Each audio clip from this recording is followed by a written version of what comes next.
ઓમ શાંતિ। આજની જે આપણી આધ્યાત્મિક વાર્તા છે એ છે એક ઈમાનદાર ખેડૂતની,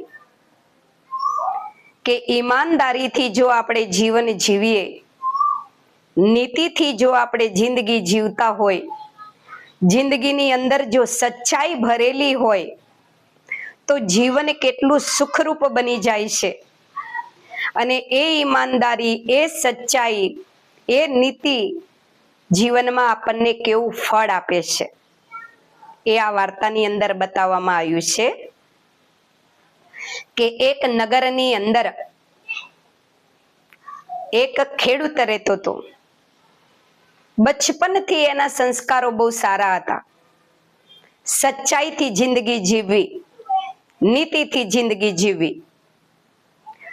હવે જ્યારે થોડે થોડે મોટી એની ઉંમર થઈ, જેમ જેમ સમજ વધતી ગઈ એમ એમ એની નિયમ ધારણામાં એ ઓર વધારે ચુસ્ત પાક્કો બનતો ગયો, કે કઈ પણ તકલીફ પડે પણ નીતિથી, સચ્ચાઈથી, ઈમાનદારીથી જ જીવવું છે। હવે બન્યું એવું કે એ ખેડૂતને પોતાની પાસે એક ખેતર હતું, એને ઈચ્છા થઈ કે ચલો એક બીજું ખેતર ખરીદું, જેટલી મારી જોડે વધારે જમીન હશે એટલી હું વધારે ખેતી કરી શકીશ। એટલે એને બીજું ખરીદ્યું ખેતર, ગામના જ એક વ્યક્તિ જોડેથી ખરીદ્યું હતું। હવે એ વ્યક્તિ જોડેથી જ્યારે આ ભાઈએ ખેતર લીધું તો ખેતરની પૂરેપૂરી કિંમત એને એ ભાઈને ચૂકવી દીધી, ખેતરવાળાને। અને ખેતરવાળાએ એને સારી રીતે દસ્તાવેજની બધી જે વિધિ હતી એ પૂરી કરીને આપી દીધો। માના ખેતર આ ભાઈના નામે થઈ ગયું, ખેડૂતના નામે થઈ ગયું। હવે મહિનો થયો એટલે વરસાદ આવ્યો। વરસાદ આવ્યો એટલે ખેડૂતે વિચાર્યું કે હવે વાવણી જેવો વરસાદ આવે એ પહેલા ખેતર ખેડી અને તૈયાર કરી દઉં, જેથી સારું બી પછી અંદર ખેતરમાં વાવું તો જાજુ ફળ પ્રાપ્ત થાય। એ ભાઈ પોતાનું હાથીડું લઈ, બળદ લઈ અને ઉપડ્યો ખેતર, જે નવું ખેતર ખરીદ્યું હતું એ ખેતરમાં। અને ત્યાં જઈને એ હળ હાંકતો હતો। હળ હાંકતા હાંકતા અચાનક એનું હળ જમીનમાં ફસાઈ ગયું। એને કોશિશ કરી હળને બહાર નીકાળવા માટે, તો જોયું કે નીચે એક નાનો ઘડો હતો, એના કારણે એ હાથીડું અંદર હલવાઈ ગયું હતું। એ વાંકો વળ્યો, હાથીડાને આઘું કર્યું અને જમીનમાં જે નાનો ઘડો હતો એ બહાર કાઢ્યો અને જોયું કે આ ઘડામાં છે શું। હવે જેવું એને ઘડાની અંદર જોયું તો ઘડો સોના મોરોથી ભરેલો હતો। જિંદગીમાં આટલી બધી સોના મોરો એને કોઈ દી જોઈ નથી। અને આટલી બધી સોના મોરો જોઈ અને એને વિચાર આવ્યો કે આટલી બધી સોના મોરો આ ખેતરમાં દાટેલી છે। સાતેડું એક બાજુ મૂક્યું, બળદ ત્યાં ઝાડે બાંધી દીધા અને જે સોના મોરોનો ઘડો એને મળ્યો તો નાનો, એ લઈને ગામ બાજુ આવ્યો। તો ગામને પાદર બધા વડીલો ઝાડ નીચે બેઠા હતા। એમને આ ખેડૂતને હાથમાં ઘડો લઈને આવતા જોયો। જેવો ખેડૂત નજીક આવ્યો એટલે ગામના વડીલોએ પૂછ્યું, આ તારા હાથમાં શું છે, શું લઈને આવી રહ્યો છે? એટલે પેલો ખેડૂત ગામના વડીલોને કહે છે કે મેં જે નવું ખેતર ખરીદ્યું ને એ ખેડવા માટે ગયો તો, હળ હાંકવા ગયો તો, અને હળ હાંકતા હાંકતા અચાનક મારું હળ જમીનમાં ફસાઈ ગયું। જ્યારે મેં હળ કાઢવા માટેની કોશિશ કરી તો અંદરથી ઘડો નીકળ્યો અને આ ઘડાની અંદર સોના મોરો છે। જેવું ગામ લોકોએ જોયું કે આને તો સોના મોરો ઘડો ભરીને મળી, બધા ઊભા થઈ થઈને સોના મોરોને જોવા લાગ્યા. આ તો અસલી સોના મોરો છે. ગામના વડીલો કહેવા માંડ્યા, તારું તો ભાગ ખુલી ગયું. હવે આખી જિંદગી તારે કોઈ મજૂરી નહીં કરવી પડે. અમે તો એવું કહીએ કે તારી આવનાર પેઢી એ સુખેથી રોટલા ખાશે. આટલી બધી સોના મોરો તને મળી છે. તો ખેડૂત કહે છે કે સાચી વાત છે, સોના મોરો તો અસલી છે ને ઘણી બધી છે. કરીને ખેડૂત હાલતો થયો, ચાલતો થયો. એટલે જે પેલા વડીલો હતા એમને કીધું, તું આમ ક્યાં જાય છે? એ બજાર એ શેરીમાં થોડું તારું ઘર છે, તારું ઘર તો આ બાજુ છે ને, તો તું આમ ક્યાં જઈ રહ્યો છે? એટલે પેલો ખેડૂત કહે છે કે જેની જોડેથી મેં ખેતર વેચાતું લીધું છે ને, એને આ ઘડો આપવા જઈ રહ્યો છું. તો કે છે કેમ? તે તો જે જમીન છે ખેતર, એના પૈસા એને ચૂકવી નથી દીધા? તે કે આપી દીધા છે ને, મેં પૈસા ચૂકવી દીધા છે ખેતરના. તો કે એને તને દસ્તાવેજ કરી આવેલો ને? તે કે હા. તે પૈસા ચૂકવી દીધા? તો કે હા. તો કે મૂર્ખા, તે ખેતરના પૈસા આપી દીધા છે, એને તારા નામે ખેતર કરી દીધું, એટલે હવે આ ખેતર તારું થઈ ગયું. તો અંદરથી જે સોના મોરોનો ઘડો નીકળો એ તારો કહેવાય. શું કામ તું ત્યાં પાછો આપવા જાય છે એને? આટલું બધી ધન લક્ષ્મી સામેથી તારા ઘરે આવી છે અને તું ઉપડો પાછી દેવા માટે? તો પેલો ભાઈ કે છે, પણ વડીલો તમે વિચારો, આ ખેતર એનું હતું, મતલબ આ ખેતરમાંથી જે સોના મોરોનો ઘડો નીકળ્યો એ એમના બાપ દાદાનો દાટેલો હતો. એમના બાપ દાદાએ વિચાર્યું હશે કે ધન ખેતરમાં દાટી દઈએ તો આપણી આવનાર પેઢીને મળે તો સુખેથી જીવન જીવે. તો કદાચ એમના બાપ દાદાઓ જોડે ધન વધારે હશે એટલે એમને એક ઘડો ધન દાટી દીધું જમીનમાં, જે અત્યારે ખેતી કરતા નીકળ્યું. તો આ એમના બાપ દાદાની મિલકત છે, તો મારે પાછી આપી દેવી પડે ને, હું કેવી રીતે રાખી શકું? એટલે હું એમને દેવા માટે જઉં છું. ગામના કહે છે કે આ નીતિથી જીવન જીવવામાં તું કોઈ દી ઊંચો નહીં આવવાનો, યાદ રાખજે. કાયમ આવો સાધારણનો સાધારણ જ રહેવાનો છે. પેલો કે છે કઈ વાંધો નહીં. ખેડૂત કે છે જેવી ઉપરવાળાની મરજી, પણ આ ધન મારું ન કહેવાય, એમના બાપ દાદાનું કહેવાય, એટલે મારે પાછું આપી દેવું પડે એવું હું વિચારું છું. અને આ ધન હું દેવા જઈ રહ્યો છું. એને ધન આપી દીધું જે ખેતરના પહેલા માલિક હતા એને. અને આ વાતને 5 વર્ષ વીતી ગયા. ખેડૂત તો એની રીતે ખેતી કરતો હતો અને એના ઘરનું ગુજરાન ચાલતું હતું. પણ એક દિવસ અચાનક નગરના રાજાના માણસો ગામમાં આવ્યા અને જોર જોરથી ઢંઢેરો પીટવા લાગ્યા. હવે જેવું પેલું નગારું જોર જોરથી વાગતું હતું એટલે ગામ લોકો બધા ભેગા થયા કે કઈક રાજાનો સંદેશ આવ્યો છે, ચલો સાંભળવા.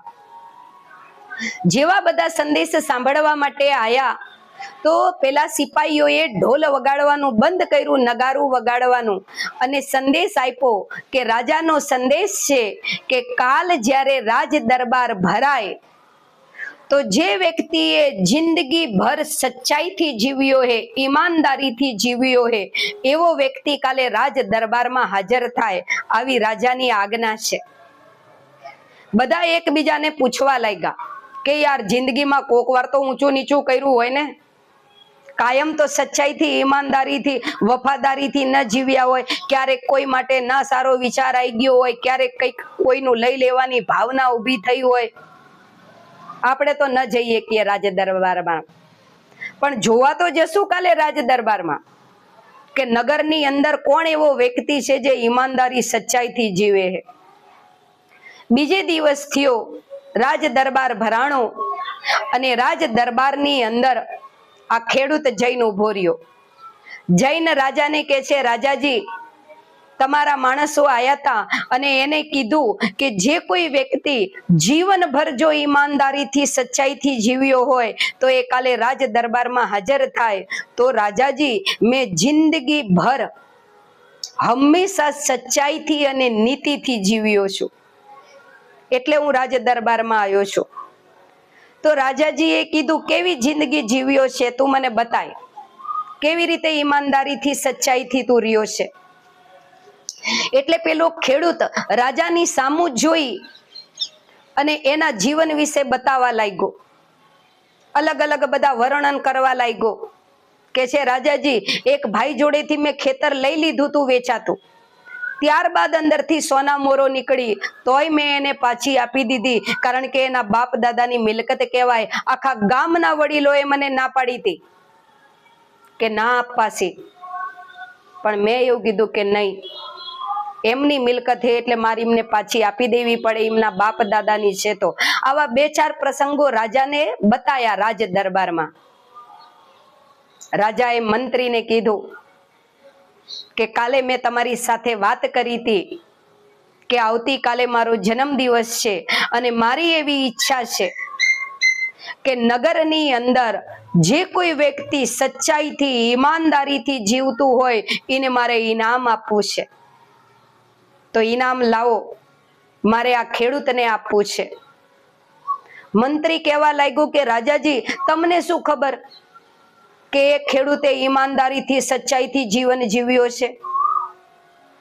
તો રાજાજી કહે છે કે જ્યારે ખેડૂત રાજ દરબારમાં આવીને ઉભો રહ્યો તો એ મારી આંખોમાં આંખ નાખીને વાત કરતો હતો, અને જ્યારે એ મારી સામે એની ઈમાનદારીનું, સચ્ચાઈનું, નીતિની જ્યારે વર્ણન કરતો હતો ને, ત્યારે હું એની આંખમાં એ સચ્ચાઈને જોઈ રહ્યો હતો કે આ જે કઈ કહી રહ્યો છે એ સાચું બોલી રહ્યો છે, ખોટું નથી બોલતો.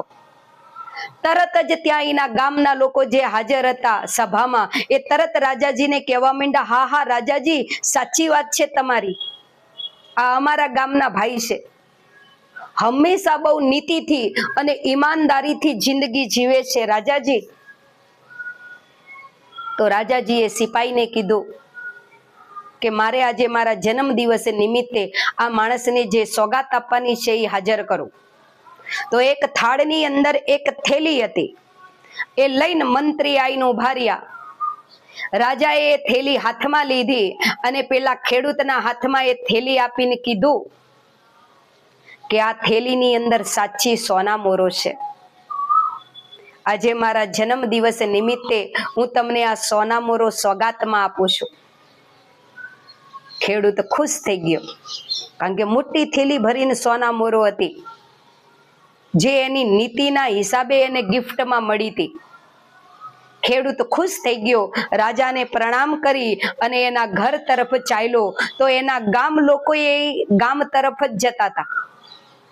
ગામના વડીલો કહેવા લાગ્યા ખેડૂતને કે તું હંમેશા જિંદગી, આખી જિંદગી તે નિશ્ચિત નીતિથી, સચ્ચાઈથી અને ઈમાનદારીથી જીવ્યો ને, એનું તને આજે ફળ મળ્યું. દેખ, તને રાજાએ કેટલી બધી સોના મોરો આપી, તું આખી જિંદગી સુખેથી જીવી શકીશ. અને અમને તો એવું લાગે છે કે આ એટલી અસલી ને કિંમતી સોના મોરો છે ને કે તારી જે આવનાર પેઢી છે એને કોઈ મજૂરી નહીં કરવી પડે, એ સુખેથી ખાશે અને આનંદથી રહેશે. આ તારી જિંદગીનું સારું ફળ તને મળ્યું. તો દેખો, આ વાર્તાનો સાર શું છે કે કોઈ 1 દિવસ, 2 દિવસ, 4 દિવસ સારી જિંદગી જીવ્યા એનું ઇનામ નતું મળ્યું. આખી જિંદગી ઈમાનદારીથી જીવ્યો, સચ્ચાઈથી, નીતિથી જીવ્યો, એનું ફળ એને થેલી ભરીને સોના મોરો મળી. તો આ વાર્તા ઉપર સંતો આપણને એવું સમજાવે છે કે જ્યારે આપણે પરમાત્માને યાદ કરીએ છીએ તો 1 દિવસ ધ્યાન લગાવવાથી કે 2 દિવસ ધ્યાન લગાવવાથી કઈ એમ કોઈ પરમાત્મા શક્તિઓ મળી ન જાય, એમ આત્મા પવિત્ર ન બની જાય, એમ પાપ ન ધોવાઈ જાય. એ માટે રોજ રોજ ધ્યાન યોગ કરવો પડે, અને રોજ રોજના ધ્યાન યોગથી આત્માની અંદર શુદ્ધતા આવે, પવિત્રતા આવે, આત્માની અંદર શક્તિ આવે.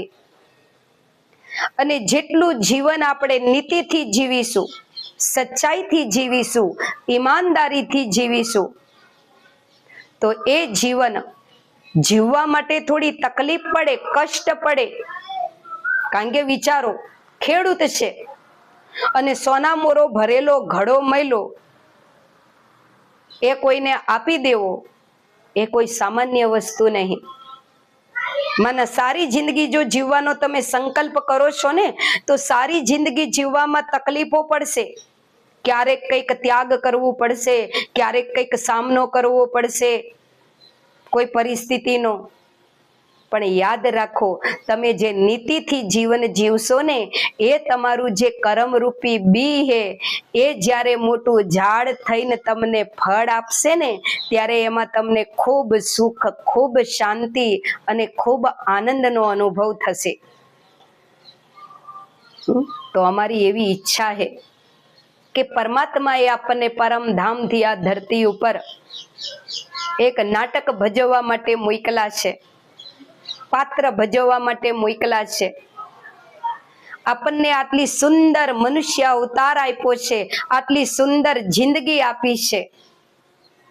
તો જેટલી પણ આપણી આયુષ્ય છે, જાજુ જીવીએ એવું નહીં, જેટલું પણ જીવીએ એટલું ઈમાનદારીથી, સચ્ચાઈથી અને નીતિથી જીવવાનું લક્ષ્ય રાખીએ.